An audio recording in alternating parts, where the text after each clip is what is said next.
자, 이번 시간에는 이제 토지 투자 가치가 있다는 게 무슨 말인가요? 토지 가치를 뭘로 판단할 거냐? 이거 되게 애매하죠.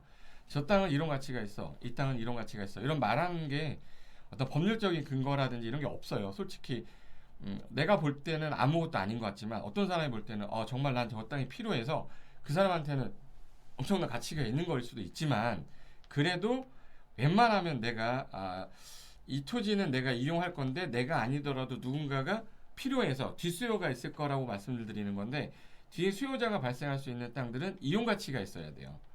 내가 이용을 했을 때 이 해당 토지에 어떤 프리미엄이라는 알파가 되는 것들이 나와야 되는데 제가 첫 번째 시간에 말씀드렸던 강땡석 씨 있었죠. 그분이 어떤 땅을 매입해서 어떻게 됐는지를 제가 간략하게 좀 보여드리려고 택지개발지구에 있는 땅이었었거든요. 그래서 처음에는 지금 보시는 것처럼 아무것도 없었어요. 이제 원래는 아무것도 없었던 땅인데 여기에다가 사람들이 이제 모이면서 일자리가 생기고 그러면서 사람들이 이제 찾아보기 시작한 거죠. 보시면 이 땅 나대지예요. 나대지인데 이 땅을 매입할 당시 가격은 4억대였습니다. 4억. 분양받은 거죠. 근데 현재 10년이 넘게 지난 상태에서 주변에 건물들이 막 들어서면서 이제는 수요자가 막 생기니까 가격이 계속 올랐어요. 오르면서 현재 14억 정도 됐을 당시에 이제 건축을 해야겠다라고 해서 지금 현재 4억에 매입했던 땅이 14억이 돼버렸잖아요. 그러니까 그 10억을 가지고서 현재 그 올라간 차익에 대해서 판 게 아니라 대출을 일으켰어요. 대출을 일으켜서 그걸로 건축이 가능해서 지금 현재 공사하는 과정인 거죠. 그 오른쪽은 완공이 됐고 가운데 있는 요 사진이 공사 진행 중인 2층짜리 주택지인 겁니다. 그래서 현재 사람들이 모이면서 도시화가 돼가고 있죠. 그러면서 수요자가 발생하니까 현재 2022년 현재는 22억까지 됐어요. 22억이면은 지금 현재 건축비까지 포함해가지고 제가 또 이제 상승해서 이렇게 한 거지 않습니까? 그래서 22억이면 가치가 그러면 거의 뭐 18억이 오는 거죠. 그런데 여기서 대출의 이자도 냈고 뭐 비용을 다 뺀다 해도 그래도 수익 가치는 엄청나게 높았다는 겁니다. 자, 제가 강남에서 디벨로퍼 강의할 때였는데 이분이 어떤 분이었냐면 이분도 그 2005년도에 좀 약간 늦은 시점이었었어요. 이제 늦어도 판교에다가 제 2종 일반 주거 땅을 300만 원 주고 취득을 했었어요. 평당. 그래서 37에 21이니까 2억 1천이죠. 뭐 세금까지 포함한 한 2억 3, 4천 정도 주고 매입을 하신 것 같은데 이때 이분이 디벨로퍼 강의를 들으러 오셨던 가장 큰 이유는 건축하고 싶은데 건축을 해본 경험이 없으니까 건축에 대해서 궁금한 거죠. 그래서 이분이 2018년도에 이제 강의 들을 때 4월달 당시에 평당 가격이 얼마까지 올랐냐면 거의 13년 만이죠. 평당 2천만 원까지 갔습니다. 판교니까 그랬죠. 판교니까.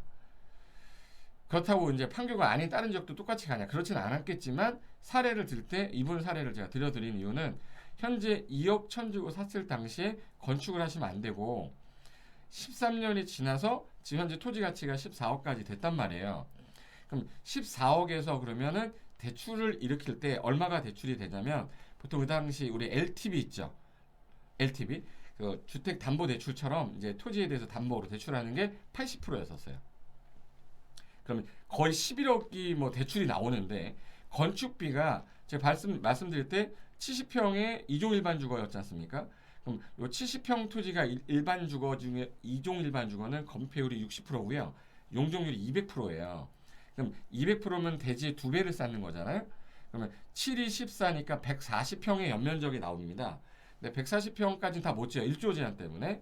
그래서 1조 제한이 있기 때문에 대략 한 120평 정도로 예산을 잡을 때 요때 당시가 그래도 평균적으로 평당 건축비가 500만 원이었어요.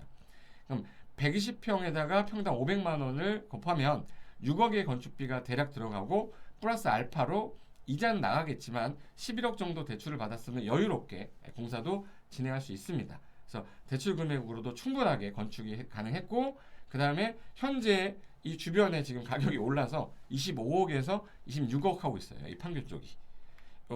이 당시 사진 보시면 아무것도 개발이 안 됐죠. 택지 개발 조성할 때였거든요. 그리고 나서 지금 조성이 다 돼서 건물들이 지금 현재 들어와서 빽빽이 찼죠. 이 상태인데 이 건물을 확대해 보면요. 이 토지입니다. 이 토지고 주변에 건축물을 누가 먼저 가서 지었죠. 지면서 슬슬 이제 들어와서 건축이 다 됐는데 요 땅이었어요. 요 땅. 그래서 하나씩 하나씩 건물이 지어지니까 관심 있는 사람들이 점점 들어왔겠죠. 들어오면서 토지 가치는 많이 올라가게 된 겁니다. 자, 결론은 뭐냐? 자, 제가 토지 가치가 있다는 게 뭐냐? 개발해서 나중에 이익을 창출할 수 있다가 토지 가치가 있다라는 거예요. 그냥 맨날 뭐 농사만 지면 그게 뭐 가치가 얼마나 많이 올라가겠어요. 그래서 일단 개발이 돼서 가는데 이 사진을 보시면 이게 나대지거든요. 나대지가 아니라 농지였습니다. 농지인데 여기가 평택가는 안성에 있는 땅이었는데 이 땅을 매입을 해서 그 당시 제가 컨설팅 했던 땅이에요. 이 땅을 매입해서 지금 이 나대지였었거든요. 이 상태에서 이제 농사 짓고 왼쪽에는 산업단지였었어요. 그래서 개발을 해가지고 이게 BMW 우리 그 매장하고요 수리하는 걸 같이 한다고 그랬었거든요. 자연녹지 지역 토지였었습니다. 농지였고요. 그래서 건축을 다 해서 현재는 이런 건물이 들어서게 되는데 이런 가치가 있을 거라는 거를 처음에는 상상을 못하죠. 그죠? 상상 못한 이유가 오른쪽에 있는 이 땅이 건물을 지었을 때 이런 BMW 밑에 1층은 전시장이고요. 2층, 3층까지는 사무실로 써요. 그리고 오른쪽은 현재 그 AS 센터로 이용하고 있는데 지금 현재 유동인구가 브레인시티 가는 길이었기 때문에 그리고 우리가 보통 일반적으로 영업선을 찾아가는 걸 우리가 찾아가지 지나가다 가지 않기 때문에 그때 당시에는 뭐 어떤 분들은 이런 농지 사서 뭐 어떻게 하냐. 근데 개발이 가능하니까 개발 이익은 충분히 창출이 될 겁니다. 그래서 이게 1000평 정도 되는 대지였어요. 998평 대지였는데 평택에 만약에 나중에 검색해 보시면 나올 겁니다. 이렇게 개발이 가능한 땅으로 이렇게 전환이 된다라는 게 이게 투자 가치가 있는 땅이다라고 보는 거죠. 그래서 이번 시간에는 내가 이런 땅들이 있었어. 근데 이 땅이 차후에 어떻게 바뀔 거야? 건물을 지으면 나는 건물주가 될 수 있을까? 그런 개념 잡는 데 설명을 드렸고요. 다음 시간에는 그럼 내가 매수하기 전에 토지 감정 가격하고 공시지가하고 시세가 뭐 어떻게 다른 건지 한번 알아보도록 하겠습니다. 자, 수고하셨고요. 다음 시간에 뵙겠습니다.